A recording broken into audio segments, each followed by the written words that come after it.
ನೀವು ಪಟ್ಟಾಧ್ಯಕ್ಷರಿದ್ದಾಗ 12 ಜ್ಯೋತಿರ್ಲಿಂಗಗಳು ಸೇರಿ ಈ ದೇಶದ ಪ್ರಮುಖ ಕ್ಷೇತ್ರಗಳಲ್ಲಿ ನಿಮ್ಮ ಅನುಷ್ಠಾನ ಮಾಡಿದಿರಿ ಅಂತಕ್ಕಂಥ ಕೇಳಿ ಯಾಕಾಗಿ ಅಂತ ವಿಚಾರ ಬಂತು? ಮಠದಲ್ಲೇ ಮಾಡ್ಬೋದಾಗಿತ್ತಲ್ಲ. ಒಂದೇನು ಸಂಸ್ಕಾರ ತಲೆಗ ಸಣ್ಣವ್ರು ದೊಡ್ಡವ್ರು ಅನ್ಕೊಂಡು ಮಾಡಿದ್ರೆ ಪ್ರತಿಯೊಂದು ಮನುಷ್ಯನ ಇರ್ತದೆ. ದೊಡ್ಡವ್ರು ಮಾಡಿ ಸಣ್ಣವ್ರು ಮಾಡ್ತಾರೆ. ಆ ಒಟ್ಟಿಗೆ ಸ್ವಾಮಿಗಳು ಎಲ್ಲ ಜ್ಯೋತಿರ್ಲಿಂಗಗಳು ಮಾಡ್ಕೊಂಡು ಬಂದಿದ್ರು. ಅವರು ಮಾಡಿದರು ಜ್ಯೋತಿರ್ಲಿಂಗಗಳು ಅಲ್ಲಿ ಇಲ್ಲಿ. ಈ ಜೀವನದಾಗ ನಾವು ಶಕ್ತಿ ಪಡಿಬೋದಲ್ಲ, ಜ್ಯೋತಿರ್ಲಿಂಗದಾಗ ಅನುಷ್ಠಾನ ಮಾಡಪ್ಪ ಅಂದ್ರೆ ನಾವು ಶಕ್ತಿ ಪಡಿಬೋದಲ್ಲ. ಈ ಭಾವನಾದಿಂದ ಜ್ಯೋತಿರ್ಲಿಂಗಗಳು ನಾವು ಚಾಯ್ಸ್ ಮಾಡ್ಕೊಂಡಿದ್ದು ಅನುಷ್ಠಾನ. ಅಲ್ಲಿ ಹೋದಾಗ ಭಕ್ತರು ಸ್ಪಂದಿಸ್ತಿದ್ರ? ಭಕ್ತರು ಹೇಗಾಗ್ತಿತ್ತು, ನಾವು ಓದಿದ್ದೇವಲ್ಲ, ಹೋದ ಸಮಯದಲ್ಲಿ ಅಲ್ಲಿ ಯಾರು ಪರಿಚಯ ಇರಲಿಲ್ಲ. ಪರಪ್ರಾಂತಗಳು ಇರ್ತಿದ್ದೆಲ್ಲ ಪ್ರತಿಯೊಂದು. ಅಲ್ಲಿ ಇಲ್ಲಿ ಔಂಡಾಗಿತ್ತು, ಔಂಡಾದಾಗ ಸಮಾಜ ಇತ್ತು, ಮೀಟಿಂಗ್ ತೊಗೊಂಡೆವು, ಅದು ಯಥ ಪ್ರಕಾರ ಮಾಡಬೇಕು. ಪರಳಿ ಇತ್ತು, ಪರಳಿ ಸಮಾಜ ಇತ್ತು, ಅವ್ರು ಅನುಕೂಲ ಮಾಡಿಕೊಟ್ಟಿದ್ರು ಪಟ್ಟಣದಲ್ಲಿ. ಮತ್ತು ವೇರುಳಕ್ಕಿತ್ತು, ವೇರುಳಕ್ಕಿಲ್ಲ, ಅಲ್ಲಿ ವೇರುಳದಾಗ ಇರಲಿಲ್ಲ. ಅಲ್ಲಿಂದ ನಾಸಿಕದಿಂದ, ಅಲ್ಲಿಂದ ಔರಂಗಾಬಾದಿಂದ, ಅಲ್ಲಿಂದ ಎಲ್ಲ ನಾವು ಸಪ್ಲೈ ಮಾಡ್ಕೊತಿದ್ದೆವು. ಮತ್ತು 4-5 ದಿವಸ ಹೋದ ಕೂಡಲೇ ಪೂಜೆ ನೋಡ್ಕೊಂಡು ಎಲ್ಲ ಹೊಲ್ತು ಬಿಡಿಸ್ತದೆ ಊರೆಲ್ಲ. ಈಗ ನಾವು ದ್ರಾಕ್ಷಾರಾಮದ ಮಾಡಿದ್ದೆವು, ಯಾರು ಜಾಗ ಕೊಡುತ್ತೆ, ಎಲ್ಲೆಲ್ಲ ಭಾಷೆನೂ ಬರ್ತಿದ್ದರು. ಅದಕ್ಕೆ ವೈಶ್ಯ ಭವನ ಅಂತಿತ್ತು. ನಮ್ಮ ನಂದಕಿಶೋರ್ ಅಗ್ರವಾಲ್ ಅವರೆಲ್ಲ ಮೊದಲು ಇನ್ಕ್ವೈರಿ ಮಾಡಿಬಿಡ್ತೀವಿ ಜಾಗ. ಅಲ್ಲಿ ಅವರು 3 ದಿನ ಕೂತೀನಿ ಅಂತ ಹೇಳಿದ್ರು. ನಮ್ಮ ಮುಂದೆ ಮದುವೆ ಇರ್ತಾವೆ ಶ್ರಾವಣದಾಗ. ಅವ್ರಂದ್ರೆ 3 ದಿನ ಆಗಲಿ ಅಂದ್ರೆ ಮುಂದೆ ಆಗಲಿ ಅದು ನೋಡೋಣ ಅಂತ ಹೇಳಿದವ್ರಿಗೆ. ನಮ್ಮ ಖಾತ್ರಿ ಇತ್ತು, ಒಂದು ಪೂಜೆ ನೋಡಿದ್ರೆ ಆಟೋಮೆಟಿಕ್ ಪರಿವರ್ತನೆ ಆಗ. ಒಂದು ಪೂಜೆ ನೋಡ್ಕೊಳ್ಳೇ ನಿಮ್ಮದು ಮಾಡ್ಕೊಂಡು ನಾವು ಅಂತಿದ್ದು ನಮ್ಗೆ ಗುರ್ತಿತ್ತು. ಅಲ್ಲಿ ಭೀಮಾಶಂಕರದ ಅಲ್ಲಿಂದ ಪೂಜೆದಾಯಿತು, ಎಲ್ಲ ಇತ್ತು. ತೆಲುಗುದಾಗ ನಾವು ಪ್ರವೇಶ ಮಾಡಿದ್ದೇವೆ. ಅಲ್ಲಿ ಒಂದು 2 ಎಕರೆ ಜಾಗನೂ ಕೊಟ್ಟಿದ್ದರು. ಕೊನೆ ದಿವಸ ದೊಡ್ಡ ಟ್ರಕ್ ಮಾಡಿ ದೊಡ್ಡ ಮೆರವಣಿಗೆ ಮಾಡಿದ್ವಿ, ಎಲ್ಲ ವೈಶ್ಯ ಸಮಾಜ ಇರ್ತಾರೆ.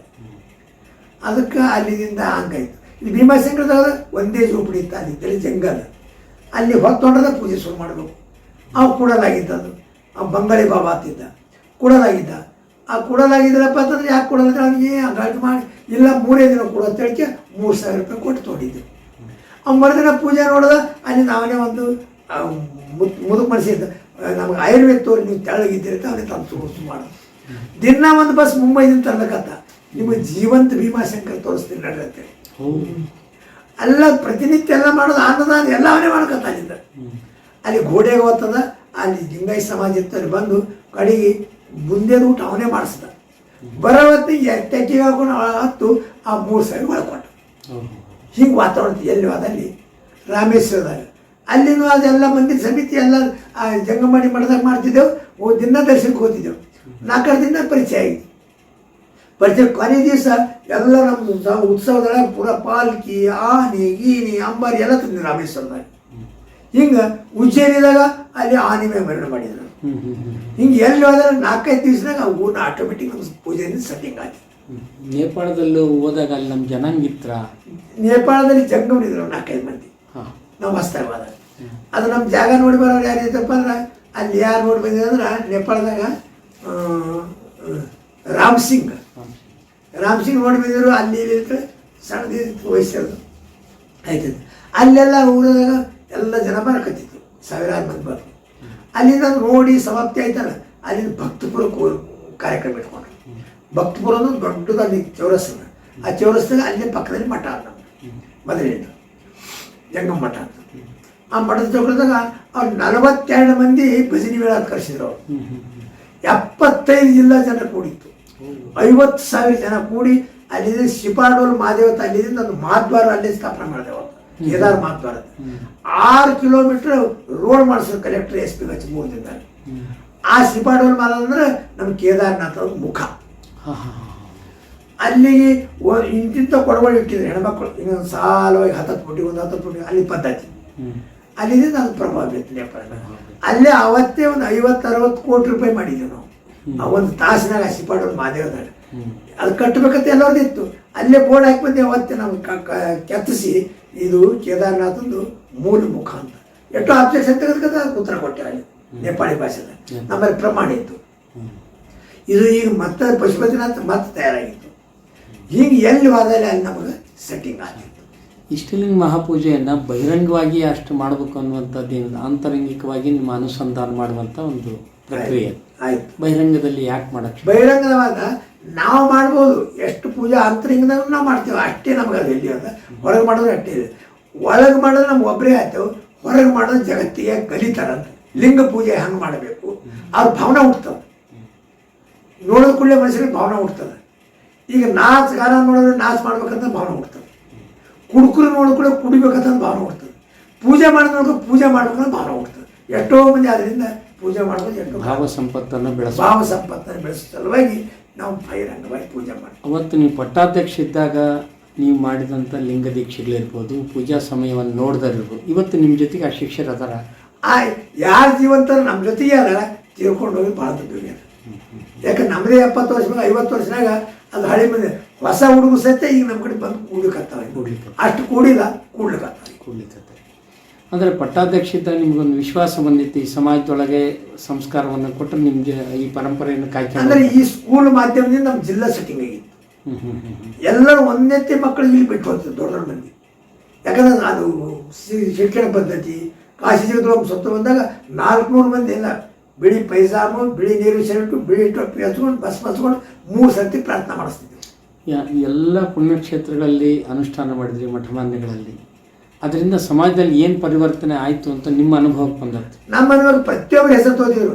ಜಗತ್ತಿನಾಗ ದೇವರ ದರ್ಶನ ಅಂತ ಅಂದ್ರೆ ಕೇದಾರ ಶ್ರೀರಾಮ ಸ್ವಾಮಿಗಳಿದ್ದಾಗೆ ಅಂತ ಈ ಭಾವನೆ ಹಳಿ ಬಂದಿತ್ತು. ಇಲ್ಲ ನಾವು ಅಲ್ಲಿ ಹೋಗ್ತಿದ್ದಿಲ್ಲ, ಕೇದಾರ ಕೂತಿಲ್ಲ, ಅಲ್ಲಿ ಹೋಗ್ತಿದ್ದಿಲ್ಲ. ಇವ್ರು ಮಾಡ್ಸ್ಯಾರ, ಇವ್ರಿಂದ ನಮ್ಮ ದೊಡ್ಡ ಪುಣ್ಯ ಅನ್ನೋ ಒಂದು ಭಾವನೆ ಬೆಳೆದಿತ್ತು. ಯುವ ಸಮಾಜಕ್ಕೆ ನಿಮ್ಮ ಪೂಜಾ ಪ್ರಭಾವ ಏನು ಅನಿಸಿತ್ತು? ಯುವ ಸಮಾಜಕ್ಕೆ ಅವ್ರಿಗೆ ಆನಂದ ಆಗ್ತದ, ಆದ್ರೆ ಗಟ್ಟಿಲ್ಲ.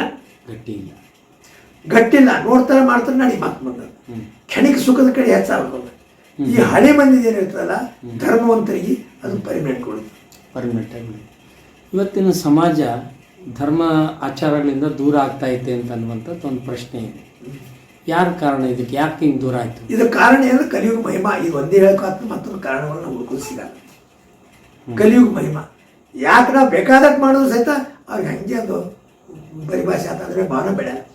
ಅಂದರೆ ಭಾವನೆ ಬೆಳಿಲಿಲ್ಲ ಅಂತಂದರೆ ಹಾಗಾದರೆ ಇದು ನಿಮಗೆ ಇದು ಶ್ರದ್ಧೆಗಳು ಕಡಿಮೆ ಆಗ್ತಾ ಹೋಗ್ಬಿಟ್ರೆ ಮುಂದೆ ಸಮಾಜದ ಗತಿ ಏನು? ಮುಂದೆ ಸಮಾಜದ ಕಲಿಯುಗನೇ ಮಹಿಮಾತು ಒಂದೇ ಮಾತು ಹೇಳಿದವರು. ಅದಕ್ಕೆ ನಾವು ಏನು ಮಾಡೋಕ್ಕಾಗಲ್ಲ. ಈ ಸಮಾಜ ಹೆಂಗೆ ಬದಲಾಗಬೇಕು, ಯಾವ ರೀತಿ ನೋಡ್ಬೇಕು? ಹಂಗಾದ್ರೆ ಸಮಾಜ ಯಾವ ರೀತಿ ನೋಡಿದ್ರು ಸಹಿತ ತನ್ನ ದಿಶೆ ಬಿಡಲ್ಲ. ಈಗ ಏನಪ್ಪ ಅಂದ್ರೆ ಒಳ್ಳೇದು ಬೇಡಾಗ್ಯದ, ಕೆಟ್ಟದ್ದು ಬೇಕಾಗ್ಯದ. ಇದು ಕಲಿಯುಗದ ಮಹಿಮಾ. ನೀವು ಬೇಕಾದ ಮಾಡ್ರಿ, ರಾತ್ರಿ ಎಲ್ಲ ಬೀಳ್ಕೊಂಡು ತಿಳಿಸಿ ಹೇಳ್ರಿ, ಮತ್ತೆ ನಾಯಿ ಬಾಲ್ ಬಾಂಕಿದ್ದಂಗೆ ಅದು. ಈಗ 50 ವರ್ಷ ಕಷ್ಟಪಟ್ಟು ನೋಡಿದ್ವಿ, ಲಿಂಗ ಹಿಡಿದ ಅವ್ರು ಲಿಂಗ ಹಿಡಿದಾಗ ವಾದನಿಸ್ತದೆ. ಲಿಂಗ ತೆಗೆದಿತ್ತು ಅಂತ ದೀಕ್ಷೆ ಕೊಡ್ತು. 7,000 ಮಂದಿ ದೀಕ್ಷೆ ಮಾಡಿದ್ದು. ಸಣ್ಣವಾದ ಇಡ್ತಾವ, ದೊಡ್ಡವರು ತೆಗೆದಾಗಿತ್ತಾವ. ಮತ್ತು ಇದಕ್ಕೆ ಯಾರು ಜಿಮ್ಮೆದಾರ? ತಾಯಿ ತಂದೆ ಇಡು ಅಂತಾರ, ಆದರೂ ಇಡಲ್ಲ. ಇದಕ್ಕೆ ಏಕೆಂದ್ರೆ ಈಗ ನಡೆದಿರ್ತಕ್ಕಂಥ ಶಿಕ್ಷಣ ಕ್ಷೇತ್ರದಲ್ಲಿ ಮನೆ ಬಿಟ್ಟು ಹಾಸ್ಟೆಲ್ ಬೋರ್ಡಿಂಗ್ದಾಗ ಇರ್ತಾರಲ್ಲ, ಅದು ಒಂದು ಸಂಸ್ಕಾರ. ತಾಯಿ ತಂದೆ ಸಂಸ್ಕಾರ ವಂಚಿತ ಆಗ್ತದೆ. ನಾವು ಮಾಡಿ ಕಳಿಸೋದು ಸಹಿತ ಅವ್ರ ಬಳಿ ಇರ್ಬೇಕಲ್ಲ. ಅವರು ಆ ಸರಣಿಂದ ಹಾಸ್ಟೆಲ್ದಾಗ ಇರ್ಬೇಕಲ್ಲ, ಅದ್ರದಾಗ ಅದು ತ್ಯಾಗ ಬುದ್ಧಿನೇ ಬಂದ್ಬಿಡ್ತದೆ ಅದ್ರ ಮೇಲೆ. ಅದು ಒಂದು ಕಾರಣ ಗೊತ್ತದ. ನಮ್ಮಲ್ಲಿ ಮಾಧವರಾವ್ ಪಾಂಡಗಳ ತಿಳಿಕೆ ನಾವು ಕುಡಿಯೋದು ಬಿಡಿಸಿದ್ವಿ 15 ಮಂದಿಗೆ. ಅವ ನಾಳೆ ತೀರ್ಕೊಳ್ಳೋವಿದ್ದ. ನಾವು ಏನೋ 50 ಎಂದೂ ಕರೆದಿಲ್ಲ. ಅಲ್ಲಿ ನಮ್ಮ ಮಠದಾಗ ಬಂದಾಗ ಬಾ ಇಲ್ಲೇ ಒಳಗೆ ಊಟಕ್ಕೆ ಅಂತೇಳಿ ಊಟ ಮಾಡೋದು ನಾವು ಒಂದು ಮಾತು ಹೇಳಿದೆ. ಇನ್ನು ಜೀವನದಾಗ ಒಂದು ಪಥ್ಯ ಪಾಲಿಸಿದ್ದೆ. ಏನಂತ, ಭೀಮಾಶಂಕರ ಮತ್ತು ಮಾರುತಿ ಮಂದಿರದು ಪ್ರತಿನಿತ್ಯ 12 ಗಂಟೆ ರಾತ್ರಿ ಹೊರಗಿಂದ ಬಂದ ಸಹ ನಾನು ದರ್ಶನ ಮಾಡಿ ತಪ್ಪಿಸಿಲ್ಲ. ನನ್ನ ಜೀವನದಾಗ ಒಂದು ಪಥ್ಯ. ಇನ್ನು ಕಲ್ಯಾಣ ಆಗಿತ್ತು. ಮರುದಿನ 9 ತೀರ್ಕೊಂಡ್ಬಿಟ್ಟು. ಯಾಕಂದ್ರೆ ಆ ಬಸ್ ಮಾಚ್ಕೊಂಡು ಎಲ್ಲೇ ಮುಂಬೈ ಹೋಗ್ಲಿಕ್ಕೆ ಕುಡಿದಿಲ್ಲ ಮಾಡಿದ್ರೆ 5 ಗಂಟೆಗೆ ಅದು ಬಸ್ ಮಾಚ್ಕೊಂಡು ಹೊರಗೊಂಡು ನಾವು ಅದು ಎಲ್ಲ ಟಿಂಗ್ ಅವರು 3 ಪೇಜ್ ಅಂತ. ಆದರೂ ಅದಕ್ಕೆ ಅವ್ನು ಮಾಡ್ಕೊಡ್ತಿದ್ದೇವೆ. ಎಲ್ಲೇ ಒಬ್ಬರು ಇಂಥ ಮಂದಿ ಆ ಮೊದಲಿತ್ತು. ಈಗ ಅವ್ರ ಮಕ್ಕಳು ಹಂಗಿಲ್ಲ. ಸ್ವಾಮಿಗಳ ಶಿಸ್ತು ಏನಿರ್ಬೇಕು ಅಂತ ಬಯಸ್ತಿರ್ಬೇಕು. ಸ್ವಾಮಿಗಳ ಶಿಸ್ತು ಏನಿರ್ಬೇಕಂದ್ರೆ ಒಂದೇ ಮಾತು ಹೇಳಿದ್ರೆ ವೀರಶೈವ ಸದಾಚಾರ ಸಂಗ್ರಹ ಹೆಂಗೆ ಹೇಳಿದ್ರೆ ಹಂಗಿರ್ಬೇಕು. ಈ ಹೆಚ್ಚು ಹೇಳ್ಕೊಬರ್ತದೆ ಎಲ್ಲ ಗೊತ್ತಾ. ಆ ವೀರಶೈವ ಸದಾಚಾರದ ಏನು ನಿಯಮಗಳು ಹೇಳೋದಲ್ಲ, ಹಂಗಿದ್ರೆ ಭಾಳ ಒಳ್ಳೇದಾಗ್ತದೆ. ಈ ಮಠಮಾನ್ಯಗಳು ಇವತ್ತು ಭಕ್ತರಿಂದ ದೂರ ಆಗ್ತದವೆ ಅನ್ನುವಂಥ ಒಂದು ದೊಡ್ಡ ಚಿಂತನೆ ಇದೆ. ಮುಂದೆ ಮಠಗಳ ಸ್ಥಿತಿ ಏನಂಗಾದ್ರೆ? ಅಲ್ಲ, ಮಠಗಳ ಸ್ಥಿತಿ ಮುಂದೆ ಏನಾಯ್ತಪ್ಪ ಅಂತಂದ್ರೆ, ಇವತ್ತು ಗುರುಗಳ ಮೇಲೆ ಆಚಾರ್ಯ ಅವ್ರಂತಾರ ಹೆಣ್ಮಕ್ಳು ವಿಚಾರ ಮಾಡ್ತಾರೆ. ಈಗ ಆಚಾರಕ್ಕೆ ನಾವು ಮಡಿ ಮಾಡ್ತೇವೆ, ಬಂದು ಉಂಡು ಹೋಗ್ಬಿಡ್ತಾರೆ. ಹಾಗೆ ಬಟ್ಟೆ ಹಾಕ್ಕೊಂಡು ನಮ್ಮ ಭಾವನೆ ಹೆಂಗೆ ಉಳಿತದೆ ಅಂತ ಕೇಳ್ತಾರೆ ನಾವು. ಮತ್ತು ಅವ್ರು ಯಾಕೆ ನಾವು ಎತ್ತರ ಕೊಡಬೇಕು, ಎತ್ತರ ನಮಸ್ಕಾರ ಯಾಕೆ ಮಾಡ್ಬೇಕು ಅನ್ನೋ ಪ್ರಶ್ನೆ ಬರ್ತದೆ. ನಮಗಿಂತ ಅವ್ರು ಏನೋ ವಿಶಿಷ್ಟ ಮಾಡ್ತಾರೆ, ಅವ್ರಿಗೆ ಶಕ್ತಿ ಅಂತ ನಾವು ನಮಸ್ಕಾರ ಮಾಡ್ತಾರೆ, ಪರಂಪರೆಯಿಂದ ಬಂದಿತ್ತು. ಈಗ ಅವರಲ್ಲೇ ಇಲ್ಲಪ್ಪ ಅಂದ್ರೆ ನಾವು ಏನು ಮಾಡೋಕ್ಕೆ ಸಾಧ್ಯ ಆಗ್ತದೆ? ನಮ್ಮ ಭಾವನೆ ಆಟೋಮೆಟಿಕ್ ನಮ್ಗೆ ಎಲ್ಲಿ ಹೋಗೋದು ಇಚ್ಛೆ ಇಲ್ಲ ಅಂದ್ರೆ ಈ ವಾತಾವರಣ ಎಲ್ಲ ನಡೆದೋದು. ಈಗ ಚಲೋ ಚಲೋ ಆಡಿ ತೋರಿಸ್ತಾರೆ ನಮಗೆ, ಇದಕ್ಕೆ ನಾವು ಕೂಡ ಹೋಗ್ತಾರೆ ಇಲ್ಲ ನಮ್ಮಲ್ಲಿ. ಯಾಕಂದ್ರೆ ಈಗ ಶಿವಾಚಾರ್ಯ ಇಟ್ಟು ಕೇಳೋಕ್ಕಾದ್ರೆ ಕಾರಣೀಭೂತ ಪೀಠಾಚಾರ್ಯ ಕಾರಣೀಭೂತ. ಹಂಗೆ ಅದೆಲ್ಲರಿಗೂ ಅನುಕೂಲ ಆಗಿದೆ ಕೆಳಗಿರೋದು. ಏನಂದ್ರೆ ಡಾಕ್ಟ್ರ್ ಹೇಳೋದು ಒಂದೇ, ರೋಗಿ ಬೇಡೋದು ಒಂದೇ ಆಗ್ಯದ. ಅವ್ರು ನಾವು ಹೇಳೋಕ್ಕೋದ್ರೆ ಕಾಯಿಸಿದ್ರು ಅವ್ರಿಗೆ ನಮಗೇನು ಹೇಳ್ತಿರ್ತಾರೆ ಉತ್ತರ ಬರ್ತದೆ ಅವ್ರ ಕಡೆ. ಅವ್ರು ಹೇಳಬೇಕಾದಂತ ಇಲ್ರಿ ನಾವು ಮಾಡಿದೆ ನಾವು ಧರ್ಮ ಪ್ರಚಾರ ಮಾಡಕತ್ತಿದ್ವಿ, ಆ ಕಡೆ ನಾವು ಟೈಮ್ ಹಾಕಲ್ಲ ಈ ಪ್ರಚಾರದ ಹಾಕ್ತೇವೆ ಅಂತ. ಪೀಠಾಚಾರ್ಯ ಮೇಲಿಂದ ಮೇಲೆ ಕೂಡಿ ಇಂಥವನ್ನೆಲ್ಲ ಸರಿ ಮಾಡಿಕೊಂಡು ಸಮಾಜಕ್ಕೊಂದು ದಿಕ್ಸೂಚಿಯನ್ನು. ಪೀಠಾಚಾರ್ಯ ತಪ್ಪಿನಲ್ಲಿ ನಿರ್ಧಾರ ಮಾಡಿದಾಗ ಕೂಡ ಪ್ರಶ್ನೆಯಲ್ಲಿ ಬರ್ತದೆ. ಈಗ ನಮ್ಮದೇನಪ್ಪ ಅಂದ್ರೆ ನಾವು ವೀರಭದ್ರ ಕೈಯಾಗಿ ಹಿಡ್ಕೊಂಡು ಶಪಥ ಮಾಡಿದ್ವಿ, ಆ ಪ್ರಕಾರ ನಡ್ಕೊಂಡು ಹೋಗ್ಬೇಕಂತ ನಮ್ಮ ಭಾವನೆ ಇರೋದು. ಪರಂಪರೆ ಹಿಡ್ಕೊಂಡು ಹೊಸದೇನಲ್ಲ. ಅದಕ್ಕೆ ಅವ್ರಿಗೆ ಅದು ಬೇಡ ಆಗ್ಯದ. ಅದು ಕೂಡೋದು ಹೆಂಗೆ, ಕೂಡಿ ಮಾಡೋದೇನು? ಅದೇ ಬೇಡ ಆದ್ಮ್ಯಾಗ ಮತ್ತು ಮಾಡೋದೇನು ಮುಂದೆ? ಇನ್ನು ಕಡೆಗೆ ಏನಪ್ಪ ನಮ್ಮ ಕಡೆಯಿಂದ ಎಷ್ಟು ಆಗ್ತದೆ ಆಗ ಹೋಗೋಣ, ಅದು ಎಷ್ಟು ಸಮಾಜಕ್ಕೆ ಆಗ್ತದೆ. ಪರಂಪರೆ ಒಕ್ಕೂಟದ ಅಧ್ಯಕ್ಷರು ಅಂತ ನೀವು ಆಗಿದ್ರಿ, ಮತ್ತು ನೀವೇ ಇದನ್ನು ಸರಿ ಮಾಡೋದಕ್ಕೆ ಮುಂದಾಗಬೇಕಾಗಿತ್ತಲ್ಲ? ನಾವೇ ಸರಿ ಮುಂದಾಗಬೇಕು ಕರೆಯುತ್ತೆ. ಅದಕ್ಕೆ ಕೇಳಿಲ್ಲಪ್ಪ, ನೀವು ಮಕ್ಕಳು ನೀವು ಹೊಡೆದ್ರಪ್ಪ ಅಂದ್ರೆ ಪರಜಾತಿ ಮಾಡ್ಕೋತಾರಂದ್ರೆ ನೀವು ತಂದೆ ತಾಯಿನ ಜಿಮ್ಮೆದಾರಲ್ಲಿ ಯಾಕೆ ಆಗಕತ್ತವ? ಈಗ ಜಗತ್ತಿನಾಗ ಅರ್ಧದಕ್ಕಿಂತ ಹೆಚ್ಚು ವಿಜಾತಿದೊಳಗೆ ಮದುವೆ ಆಗಕತ್ತ. ತಂದೆ ತಾಯಿಗಳು ಯಾಕೆ ಏನು ಮಾಡ್ತಾರೆ? ಹೇಳ್ತಾರೆ, ಕೇಳಿದ್ರೆ ಏನು ಮಾಡ್ತಾರೆ, ಗಪ್ ಕೊಡ್ತಾರೆ. ಹಂಗೆ ನಮ್ಮ ಪರಿಸ್ಥಿತಿ. ಮುಂದೆ ಹಂಗಾದ್ರೆ ಈ ಪಂಚಪೀಠಗಳ ಒಕ್ಕೂಟಗಳೇ ಆಗಿ ಬಿಡಿ ಬಿಡಿಯಾಗಿ ಆಗುವಂಥ ಪ್ರಸಂಗಗಳು ಇಲ್ಲ. ಇವು ಎಂದೂ ಒಕ್ಕೂಟದ ಬಿಡಿ ಬಿಡಿ ಆಗಲ್ಲ. ಇವು ಯಾವಾಗ ಏನಪ್ಪ ಅಂದ್ರೆ ಹೇಗೆ ಗ್ರಹಣ ಬಂದಿರ್ತದಲ್ಲ, ಇವು ಗ್ರಹಣ ಬಂದಿರ್ತದೆ ಒಂದೊಂದು ಸಮಯದಾಗ. ಇದು ನಾವು ಗ್ರಹಣ ಬಂದಿದ್ದು ತಿಳ್ಕೊಂಡು ಇವು ಎಂದೂ ಬಿಡುಗಡೆ ಆಗಲ್ಲ. ಯಾಕೆ ಬಿಡುಗಡೆ ಆಗಲ್ಲ? ಮೂಲ ಸ್ತಂಭದ ಪರಮಾತ್ಮನ ಪಂಚಮುಖಗಳಿಂದ ಉತ್ಪತ್ತಿಯಾಗಿದ್ದ ಶಕ್ತಿ ಇದರಲ್ಲಿ ಐತಿ. ಅದಕ್ಕೆ ಇವು ಎಂದೂ ಆಗಲ್ಲ. ಇಂದಿಲ್ಲ ನಾಳಿಲ್ಲ ನಾಳ್ದ ಮತ್ತದು ಹೊಂದಾಣಿಕೆ ಹಾಕೊಂಡು ಸರಿ ಒಂದು ಕಾಲದಾಗ ಸರಿ ಹಾಕೋದು. ಭವಿಷ್ಯದಲ್ಲಿ ಅಂಥದ್ದೊಂದು ನೋಡುವಂಥ ಅವಕಾಶ ಇದೆ. ಅಪೇಕ್ಷೆ ಮಾಡೋದು ಇದೇನು ಈಗ ಸೂಕ್ತ ವಿಷಯ. ಒಂದು ಹಾಕಲ್ಲ. ಯಾಕಂದ್ರೆ ಒಂದು ಮಗ ಕೆಟ್ಟಿರ್ತಾನೆ, ಆದ್ರೆ ಅವ್ನು ಹೊಟ್ಟೆಲಿ ಕೆಟ್ಟೆ ಹುಡ್ತಾನೆ ಅಂತ ಹೇಳೋಕ್ಕಾಗಲ್ಲ. ಒಳ್ಳೆ ಹುಡುಗ ಬಂದ ಅವ್ರ ತಂದೆಗೆ ಒಂದು ಬರೋಬ್ಬರಿ ಬುದ್ಧಿ ಕಲಿಸ್ಬೋದು, ಅಥವಾ ಅವ್ನು ಸತ್ತು ಅಂದಾಗ ಮತ್ತೆ ಅವ್ನು ಸುಧಾರಣೆ ಮಾಡ್ಕೋಬೋದು. ಹಂಗೆ ಈ ಪಂಚಪೀಠಗಳು ಎಂದೂ ಮುಳುಗಲ್ನು ಮತ್ತು ಇವು ಎಂದೂ ಹರಿದು ಹೋಗಲ್ಲ.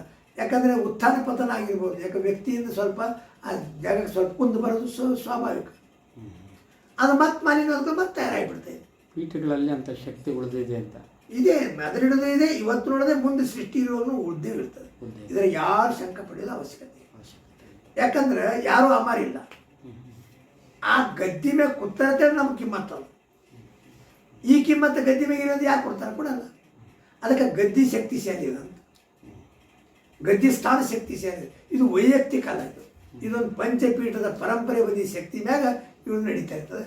ಯಾರು ಹೆಚ್ಚು ವ್ಯಾಪಾರ ಮಾಡ್ಕೋಬೋದು, ಯಾರು ಕಮ್ಮಿ ವ್ಯಾಪಾರ ಮಾಡ್ಬೋದು. ಭಾಂಡವಾಳ ಆ ಗದ್ದಿ ಸ್ಥಾನ, ಪುಣ್ಯರೂಪಿ ಭಾಂಡವಾಳ. ಬುದ್ಧಿ ಇಷ್ಟೊತ್ತು ನಮಗೊಂದು ಒಳ್ಳೆಯ ಚಿಂತನೆಗಳನ್ನು ಕೊಟ್ಟಿದ್ದೀರಿ. ನಮಸ್ಕಾರಗಳು. ಇದನ್ನು ಸಮಾಜಕ್ಕೆ ನಾವು ಬಿತ್ತರಿಸ್ಬೇಕು ಅಂತಕ್ಕಂಥದ್ದು ಬುದ್ಧಿಗಳು. ಮುಂದೆ ಯಾರ್ಯಾರು ಅದನ್ನ ಹೆಂಗೆ ಸ್ವೀಕಾರ ಮಾಡ್ತಾರೋ ಅದ್ರ ಹಂಗೆ ಆಗಲಿ ಅಂತ. ಇದು ನಾವು ಎಲ್ಲಾದರೂ ಹೇಳ್ತೇವೆ, ಏಕಾಂತದಾಗ ನೀವು ಒಬ್ಬರೇ ಕೂತ್ರು ಇದೇ ನಮ್ಮ ಸಿದ್ಧಾಂತದ. ಒಂದು ಲಕ್ಷಕ ಜಗತ್ತು ಕೇಳ್ತದೆ ಇದೇ ಸಿದ್ಧಾಂತ. ನಮ್ಮೊಂದು ಪ್ರಶ್ನೆ ಕೇಳಿದರು, ಏನಪ್ಪ ಅಂದ್ರೆ ಮೋದಿಯವರು ಕೇದಾರ್ನಾಥಕ್ಕೆ ಬಂದಿದ್ರು. ಬಂದೆಳಗ 4 ಮಂದಿಗೆ ಅಲ್ಲಿ ಅಲೌಡ್ ಇತ್ತು. ನಾವು ನಮ್ಮ ಸೇವಾದಾರಿ ಪೂಜಾರಿ ಸಮಯ ಇತ್ತು. ಆದ್ರೆ ಒಬ್ಬ ನಾ ತೀರ್ಥ ಪುರೋಹಿತರು ಬ್ರಾಹ್ಮಣರು ಮೊದಲಿಗೆ ಕೂತಿದ್ರು ಮೂಲೆ 4 ಮೂಲೆ ಒಳಗೆ. ಅವ್ರು ಹೋಗ್ಕೊಂಡು ಅವ್ರು ಇಲ್ಲಿ ಕೊಂಡ್ರು, ನಾವು ಇಲ್ಲಿ ಕೊಂಡಿರ್ತೇವೆ. ನಾವು ವಾಗೀಶನ ಪೂಜೆ ಅವನ ಕಡೆ ಪೂಜೆ ಮಾಡಿಸ್ಬೋದು, ಇಲ್ಲಿ ಕೊಂಡ್ರು ಅವ್ರು ಅಲ್ಲಿ ಕೊಂಡ್ರು. 10 ಸರ್ತಿ ನಡೀತವೆ. ಹಿಂಗೆ ಕೈ ಕಟ್ಕೊಂಡು ನಿಂತಿದ್ರು. ನೋಡಿ ಕಡೆ ಕೇಳಿದ್ರು, ಮಹಾರಾಜ್ ಯಾವ ಭೀ ಜಗಳ ಚಲ್ತಾ ಅಂತ ಕೇಳಿದ್ರು. ಇಲ್ಲಿ ಜಗಳ ನಡೀತಾರೆ ಅಂದ್ರೆ ನಾವು ತುರಂತ ಉತ್ತರ ಹೇಳಿದೆವು, ಮೋದಿ ಸಾಹಬ್ ಬಿನಾ ಜಗಳಕ ಜಗ ಹಾಯ್ಕೆ ಜಗಳ ಇಲ್ಲ ಜಾಗ ಐತಿ ಅಂತ ಜಗತ್ತಿನಾಗ ಹಾಕ ಎಲ್ಲಿ ಕುಂಡ್ರಂದ್ರೆ ಅಲ್ಲಿ ಕೂತು. ಹಿಂಗೆ ಪ್ರಸಂಗ ಬಂದಾಗ ಬಂದೇ ಬರ್ತಾವೆ. ನಾವು ಎಷ್ಟು ಮಾಡೋಕ್ಕಂತ ನಿರ್ವಹಣೆ ಮಾಡ್ತೀವಿ. ಸರಿ ಬುದ್ಧಿ, ಭವಿಷ್ಯತ್ತಿಗೆ ಒಂದು ಒಳಿತಿನ ಆಶೀರ್ವಾದವನ್ನು ಆಚಾರವಂತರು ಸ್ವಲ್ಪ ಬದುಕೋದಕ್ಕೆ ಹೆಂಗೆ ಅವ್ರ ವಿಶ್ವಾಸ ಕಂಡ್ಕೋಬೇಕು ಅನ್ನೋದು ಸಹಿತ ನಮ್ಮ ಹಂಪಯ್ಯಪ್ಪ ಅವರು ನಮ್ಮ ಗುರುಗಳು ಹೇಳ್ಯಾರ. ಇನ್ನು ಬಂದ ಕಾಲ ಅದು ಸಮೀಪ ಕೆಲವೇ ದಿವಸ ಏನಂದ್ರೆ ಜಗತ್ತು ಪ್ರಳಯ ಆಗ್ತದೆ. ಜಗತ್ ಪ್ರಳಯ ಇರ್ತದೆ. ಅವ್ರು ಹೇಳ್ಯಾರ 10 ಕೋಶವರ್ ಏಕ್ ದಿವಾರ ಐತಿ ಅಂದ್ರೆ 10 ಹರದಾರಿ ಮ್ಯಾಗ ಒಂದು ದೀಪ ಇರ್ತವೆ.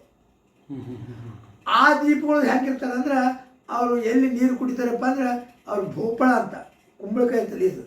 ಅದು ಕುಂಬಳಕಾಯಿ ಅಂದ್ರೆ ಅವ್ರು ಇನ್ನೂ ಇದು ಆಗಿದ್ದಿಲ್ಲ, ಬೋರ್ಗಳು ಬಂದಿದ್ದಿಲ್ಲ, ಆಳೆ ಹೇಳಿದ ಮಾತು. ಆ ಭೋಪಳದಾಗ ನೀರು ಇರ್ತದ, ಅದರ ಕುಡಿದು ಅವ್ರು ಮತ್ತೆ ಸೃಷ್ಟಿ ಬೆಳೆಸ್ತಾರೆ, ಒಳ್ಳೆ ಸೃಷ್ಟಿ ಬೆಳೀತಾರೆ. ಆ ಕಾಲ ಬರ್ತದೆ. ಅವರಿಗೆ ಎಲ್ಲ ಅದು ಯಾವಾಗ ಬರ್ತಪ್ಪ ಅಂದ್ರೆ ಅಲ್ಲೋಲ ಕಲ್ಲೋಲ ಭೂಕಂಪ ಜ್ವಾಲಾಮುಖಿ ಇದು ಯಾವಾಗ ರಭಸ ನಡೀತದೆ ಆ ಕಾಲ ಬರ್ತದೆ. ಅವ್ರಿಗೆ ಆನಂದ ಆಗ್ತಿದ್ರು, ಆ ಕಾಲ ಬರ್ತದೆ ಹೇಳ್ತಿದ್ರು. ಇಲ್ಲ ಗುಡುಗಾಗಲಿ ಮಾಂಗಾಗಲಿ ಅಲ್ಲಿ ಇಲ್ಲಿ ಕೇಳ್ತಿರಲ್ಲ, ಮತ್ತೆ ಕಾಲ ಅಂತಿದ್ರು. ಹೊರಗೆ ಹೇಳ್ಕೊಳಕ್ಕೂ ಆಗ್ಲಾರ್ದಲೆ, ಒಳಗೆ ಇಟ್ಕೊಳಕ್ಕೂ ಆಗ್ಲಾರ್ದಲೆ ಆತಂಕದಲ್ಲಿರುವಂಥ ವೀರಶೈವ ಧರ್ಮರೇ ಆಚಾರವಂತರು.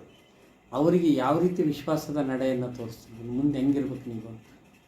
ಈಗ ಏನಂದ್ರೆ ರುದ್ರ ಮಾಡ್ತೀವಿ, ಸ್ವತಃ ದೇವರಾಗಲೇ ದೇವ್ರ ಪೂಜೆ ಮಾಡಕ್ಕೆ ಬರಲ್ಲ. ನಾನು ಮೊದಲು ಬಸ್ ಮ್ಯಾಗ ಅಂತ ಅಂದ್ಬಿಟ್ಟು ದೇವ್ರು ಆಗ್ಬೇಕಾಗ್ತದೆ. ಆಗ ಈಗ ನಾವು ಪಂಚಪೀಠಗಳೇ ನಾವು ಸರಿ ಇರಲಾರ್ದಾಗ ಉಳಿದ್ರೆ ನಾವು ಹೇಳೋ ಅಧಿಕಾರ ನಮ್ಗೆ ಉಳಿದಿಲ್ಲ. ಇನ್ನು ಅವ್ರಿಗೆ ಏನಪ್ಪ ಅಂತ ಪ್ರಾರ್ಥನಾ ಮಾಡ್ತಿದ್ದೆವು, ಮೂಲ ಆಚಾರ್ಯ ಇವ್ರಿಗೆ ನೀವು ಕಾಪಾಡಿ ಒಳ್ಳೆಯ ಮಾಡಬೇಕು ಐತಿ, ಇದು ಒಂದೇ ಪ್ರಾರ್ಥನಾ ಮಾಡೋದು ಹೊರತಾಗಿ ಅಧಿಕಾರ ಮಾಡಿ ಉಳಿದಿಲ್ಲ. ಯಾಕೆ ಇವ್ರು ದುರಸ್ತಿ ಆಗತ್ತೆ, ನಮ್ಮ ಮತ್ತವ್ರು ಹೇಳಕ್ಕೆ ಬರಲ್ಲ. ಹೇಳಿದ್ರೆ ಪರಿಣಾಮ ಆಗಲ್ಲ. ಮೊದಲು ನೀವು ಪಂಚಪೀಠ ನೋಡ್ಕೋರಿ ಅಂತ ಹೇಳ್ತಾರೆ. ಸತ್ಯ ಆಗಲಿ ಭವಿಷ್ಯತ್ತಿಗೊಂದು ಒಳಿತಿನ ಆಶೀರ್ವಾದ. ನಾವು ಇದೇ ಪ್ರಾರ್ಥನಾ ಮಾಡ್ತೇವೆ, ಮೂಲ ಆಚಾರ್ಯರು ಆದಷ್ಟು ಬೇಗ ದುಷ್ಟ ಶಕ್ತಿಯನ್ನು ನಿರ್ಮಾಣ ಮಾಡಿ ಪರಂಪರೆಯಲ್ಲಿ ಬಂದಿರತಕ್ಕಂಥ ಆಚಾರ್ಯ ವಿಚಾರವನ್ನು ಭದ್ರಪಡಿಸುವಂಥ ಬುದ್ಧಿ ಪ್ರತಿಯೊಬ್ಬರಿಗೆ ಕೂಡಲೇ ಅಂತ ನಾವು ಕೇದಾರನಾಥನ ಪ್ರಾರ್ಥನೆ ಮಾಡಿ ಇದಕ್ಕೆ ನಾವು ವಿರಾಮ